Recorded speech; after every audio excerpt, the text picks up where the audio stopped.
Hello! We're back. We're back. My Sheesh. name's Nez, Yes. and this is Misha. As if you didn't know already. How are you? And listen, we couldn't be more happy. I couldn't be more happy to have this wonderful lady who is, for me, embodies a lot, but I'm just going to let her speak. First of all, please welcome Ruwaida Northen. Thank you. We are so happy to have. I actually stalked you until you got onto the show, right? You Which is kind of great. did, yes. Yeah, I kind of did, and I'm very happy about that because when we talk about luxury, you need to talk to somebody that also understands it, right? I mean, there's different aspects of luxury, but this is coming from a female point of view and what's important. Tell me a bit about Ruwaida. Well, Ruwaida Aside is from obviously fellow Libyan. fellow Libyan. She has a very successful consultancy company here, really specializing in the high end, right? So I think you represent some. I won't name the brands, but some very luxury. Yeah, so we focus on hospitality. Luxury hospitality brands, and she's also I think a new time columnist for Harper's Bazaar Arabia. Anyway, Yes. although you've written along for many years, I think. And recently, she has shared some incredible stories that, if you're a woman, just give you that sense of empowerment. And one of the sentences that led me to Ruwaida was that she said that even if your marriage doesn't work, it does not mean that you have failed.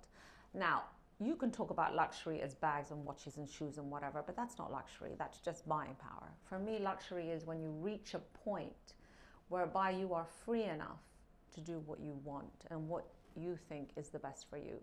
And with that, I'm going to say hello to my wonderful friend Ruwaida. Thank you for Thank you being for here. being Thank you for here. having me. And we're going to keep this as a format that we don't normally do, and you are really the pioneer of this. So we're going to just ask you some questions about what luxury means to you and how do you find luxury, whether it be a wonderful holiday at a property or whether it be... Or just also, how has your understanding of luxury, how has it evolved for you? I've spoken enough, so I shall let Nez ask the first I just question. asked the question. Was that the first question? Yeah. Really? Yes. Okay, I didn't realise. I thought that was further down the line. How has it evolved for you in terms of how you see luxury? I think from a hospitality perspective, everything has changed. Like before, luxury in hospitality meant the 300-room hotel, the grand lobby, the staircase, the chandelier. But now you see that the most exclusive hotels are, you know, the ones that are 11 villas in the middle of nowhere in an island that takes, you know, a boat, a plane, and whatever to get to. I think for me, luxury and freedom are very interconnected.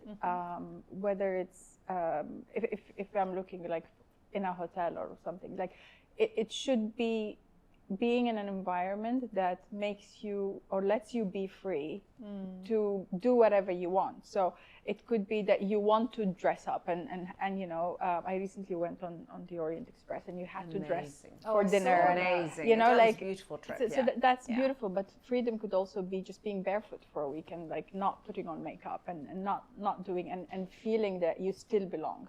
So I think it's evolved from so much about what you can see and touch to things that are not tangible. It's more about a feeling, about how you feel when you get there. And it's also the little details actually that matter. I remember when we used to go to Bel Air a lot, they would always remember like your name. Yeah, I mean, they even, remember when you came back last time. Yeah. And all that. Also, And that was really special. You know, having your initials on every pillowcase now, which at every hotel I go to, they have my initials. It was exciting. It's a bit 15 years ago. No, honestly, a lot of hotels I go to, they put my initials on but now it's just become something It's funny. else. We went to a restaurant yesterday and they put my name on the napkin. I saw it. And my husband was looking at his napkin. He's like, "How come mine doesn't say anything?" And then he was like, "Well, if it says anything, it'll just say +1." Oh my God. But for you personally, outside, I mean, how, like, your thoughts outside of hospitality, how has it evolved? Was it always something that was sort of consumer-led, or do you find luxury? I don't know. I mean, I think I grew up a diplomat's child, right? So I think for a long period of my life, I didn't know that this was luxury. Yeah. This was just life, you know. But then I defied the status quo, and I left home, and I decided, to start my own career. I moved to Europe with my ex-husband, and suddenly I realized, that's not the same.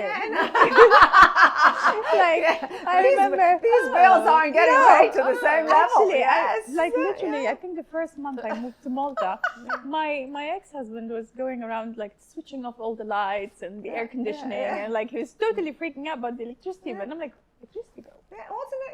No, seriously, I wasn't. Yeah, he wasn't prepared. I was so financially irresponsible because, even though I actually started working in Libya, which was another battle I had to fight with my family, because they didn't want me to work, because why would you? Yeah. I would get my salary, and this was in 2003 in Libya, so they actually used to pay us cash. There was no such thing as bank accounts, and I used to keep my salary in my bag. No, in my bag, and just go and spend.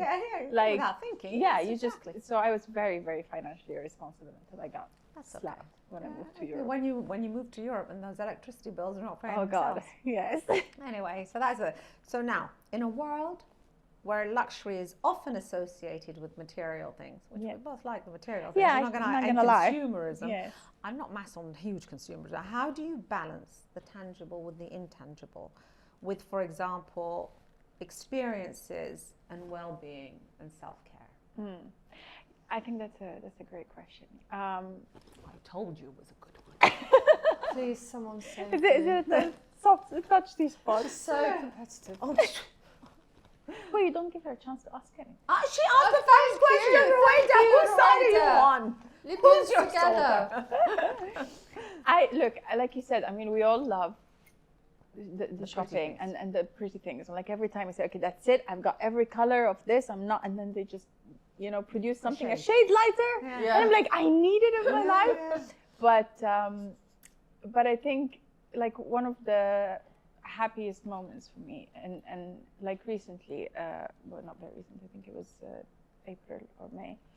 Recent. That is recent, okay. So I took the family for a holiday to the Maldives. We were staying with one of my clients, and my daughter, who just turned 10, we stayed there for I think 7 or 8 days, I can't remember. On the last night, she wrote me a letter, and I know. Is this going to make me cry? Probably. It makes me cry when I think about it. So she wrote me this letter, and she says, she's so self-aware. She's like, we really appreciate the fact that you took the time to spend this time with us. We know you're very busy, but you chose to be with us. The words that she used. A tissue. No, but really the words that she used. Yeah. Because for them, luxury is time with mama. Exactly. And they were like, we had every meal together for a week. It was things that and I choose to. I have 2 wonderful nannies at home, but when we go on family holidays, I travel without the nannies, because I feel like at least a couple of times a year I should be a bit more. And it's not easy, especially in the beginning, because it's easy to say dinner, but then you actually get to enjoy it, and you realize, and this is part of the balancing for me. So I because a lot of people are always asking me, how do you do it? You have your own business, you have 4 kids, and I think, thank you. And I think it's because I'm not one thing. I'm not a mother only. I'm not a business owner only. I'm also a friend. I'm a wife. And as long as you nurture each one of these and you don't let one take over the other, then you'll be fine. Because you said, for me... And sometimes one of those roles has to give for a bit, and that's okay. And people have to be understanding. Some days you're not at your best. Also, I just like to point out to my children who are a bit older, spending time with your mama is the luxury time, not you being on your PlayStation. But just to refer to something that another guest has said previously, all these things that you talk about and being able to switch between them is also a luxury, right? Correct. And you can only do that with help. Now I know. Well, with help, and also with being in charge of your own destiny. I was in corporate for 20 years, and if you'd asked me 5 years ago, I was like, no, what do you mean? I'm vice president, I'm on track for this, I'm gonna, I love walking into the boardroom, and but But now you are the boardroom. Exactly. It's like Napoleon once said, whatever Napoleon says is the head of the table. But like, it's for me, for example, I was supposed to be somewhere on, when was Halloween? Was it Thursday, Friday? Yeah. Anyway, I was supposed to be somewhere. And when I told I was preparing my kids, listen, I'm not going to be here because mommy has to travel. I have a work event. And they understood, but I could see that they were sad. Yeah. And I just didn't go. I sent someone else from my team, and that is luxury for me, of course, as well. You know, like you're able they were so happy to prioritize that I could. And trust me, they do grow up very quickly. So those moments are. I mean, I have 4, so I think the youngest is not even 2 yet. So I'm gonna have a young one for a while. Wow. That's It's okay. You touched on this a little bit because, aside from your daughter, is there a person who inspires you to keep redefining luxury in your own terms? A parent, a friend, a spouse, a Misha. Always bringing it back. I think it's a lot. It's a lot of things, right? I don't think it's one thing or another. I think you are okay, except Misha. Yeah, sorry. I think your perspective also changes, right? Because again, as I said, if you'd asked me 5 years ago, for me, luxury was walking in that boardroom and traveling. And I mean, I used to travel 3 weeks out of 4. Sometimes I would land, change planes at the airport and walking in because I was managing a large geographic footprint. But then I think, COVID happened, and then suddenly I was home for 4 months. I was like, oh, my bed's actually quite nice. My kids are quite decent. Like, okay, so this is what happens to your body when you don't travel so often. Talking about that. And then you sort of have this shift of what's important to you and what is luxury and all of that. Of course, but it has to change, right? Because the women that we are in our 20s is not who we are in our 30s. No. Definitely not who we are in our 40s. So it's like, everything has to change. Yeah. So would you say that's your children then that's made you realize, or is it just circumstance? I think it's a mixture of things. It's circumstances. It is the children and what they say and how they surprise me when I realize that they're aware of certain things. Like there was the twins who are 10. They usually come to my bed just before they sleep, and we have like a little chat. And just before the summer, I think it was June, Adam, he told me, I want to tell you a secret. And I was like, what is it? He said, Amy thinks that you love me more. So I asked Amy. That's true.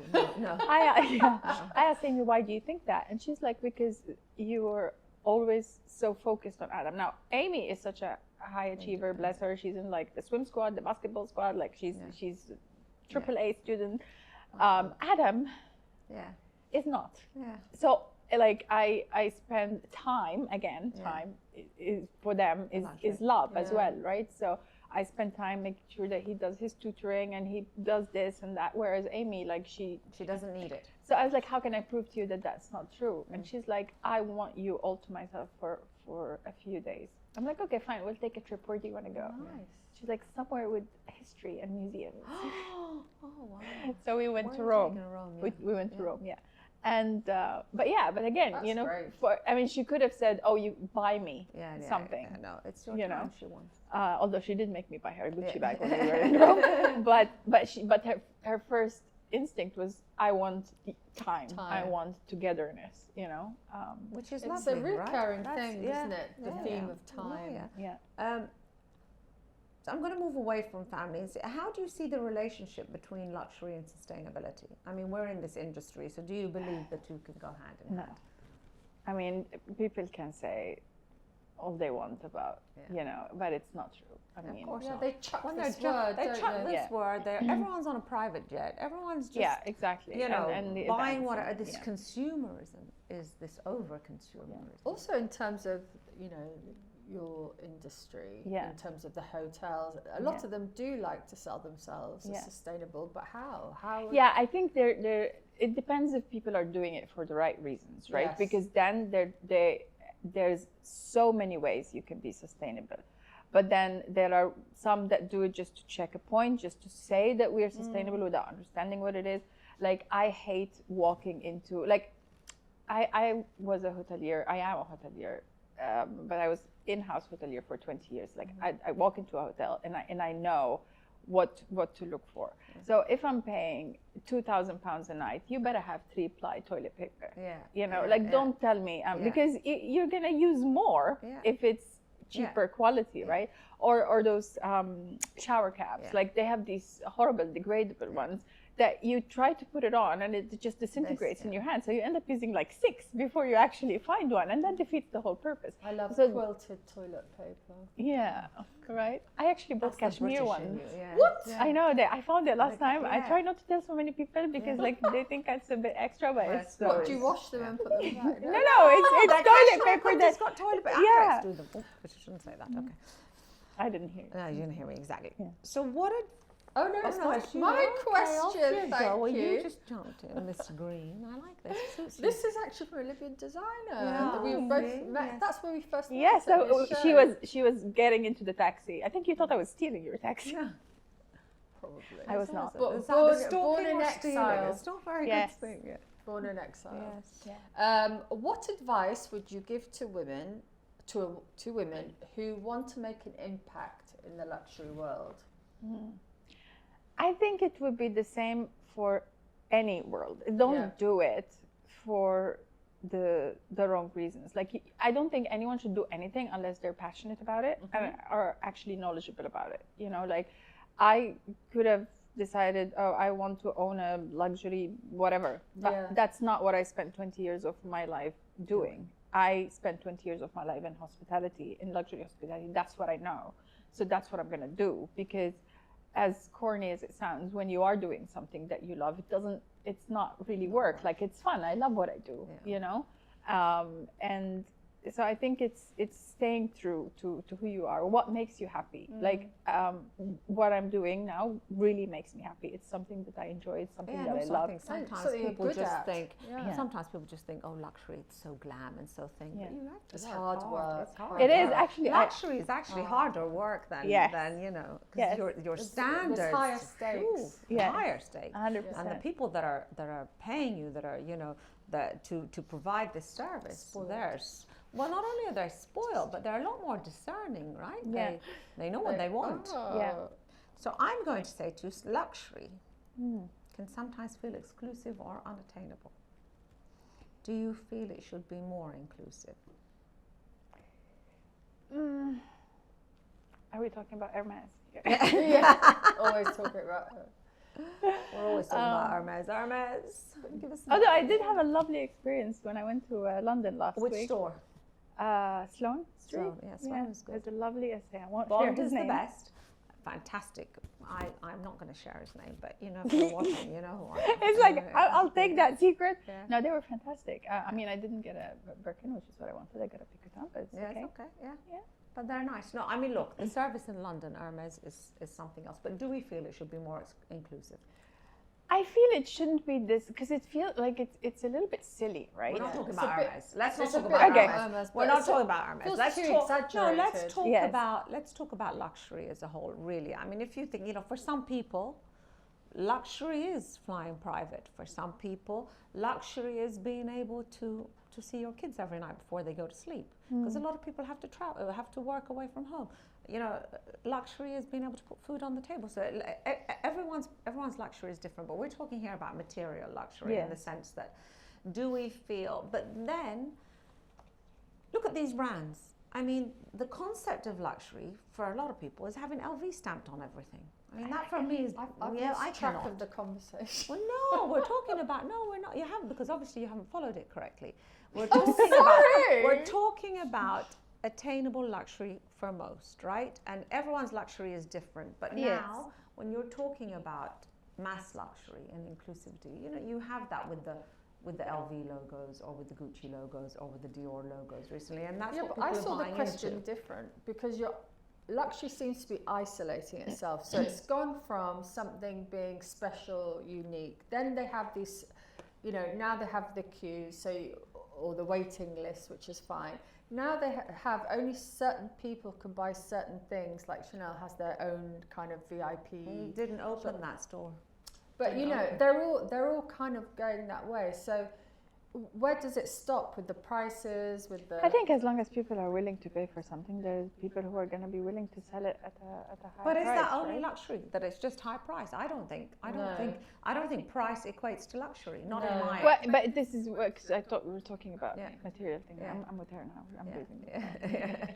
No, but do you feel that luxury should be more? So basically, you have to go back to decide. Well, it depends. What is it? Is expensive luxury to you? No. Yeah. Expensive is not luxury. Yeah. Exactly. So it should be attainable depending on what luxury is to you. So if luxury to you is, you know, being at home and tucking your kids in at night, then you need to work to get there and make that happen, or actually say, you know what, I've decided that I want to, if the circumstances allow, I want to stay at home. You know, like this is what I want. So I think it can be attainable depending on what it means to you, as long as it's not controlled by someone else. Okay. How has your cultural background or heritage influenced your perception of luxury, if at all? I mean, I think I come from a culture of abundance, right? Like it's in everything we do. Like traditionally, even the traditional clothes, they're sewn with silver and gold and you know, silk, and so I think our culture has a lot of focus on luxury, but it comes from heritage. It comes from tradition. You know, like you can only serve a certain type of baklawa, because if it doesn't have almonds, that means you're cheap. Like it's true. Like you, so it is basically in everything that you grow up with, and I think it did have a big impact on me. I think because it's about quality, right? Appreciation. Asal al-Hogani. Like we have a thing that when you have dessert, it needs to have asal al-Hogani or real honey, not like some processed whatever. So it's definitely a big part. And that translates into what you're doing as well. So how is do you have one personal luxury item? Can be big, can be small, that you wouldn't be able to give up? Oof, just one. Just one. I don't know. I mean, like if there was a fire and I had to pick one thing, I'd probably run away. Like I'm not gonna. What, without the kids? No. I'm okay without the stuff. Like I'm not gonna stand and say, oh, I have to save this or I have to save that. No, this is more of, say, something that you just couldn't give up. Like maybe, I don't know, maybe an experience, maybe whether it be, you know, VIP luxury car service or a handbag or something that, or shop, you know, something that you wouldn't like to give up. Something or spa, that allows you know, through massage the quickly. Yeah, or like, you know, a weekly massage, or, you know, a daily massage. You know, what, I don't know. You know, it's blow dries. Blow dries. Oh Christ, I could never give up that. Never. Well, that's very different then. Emirates first class. Yeah. Well, that's luxury for you. That is definitely the like I can't luxury. if like Yeah. No, I get that. But you know what? It has less to do with the caviar that they serve, and more with, let us escort you to your seat. If you're on an A380 and you're going to the lounge, a purser will go with you.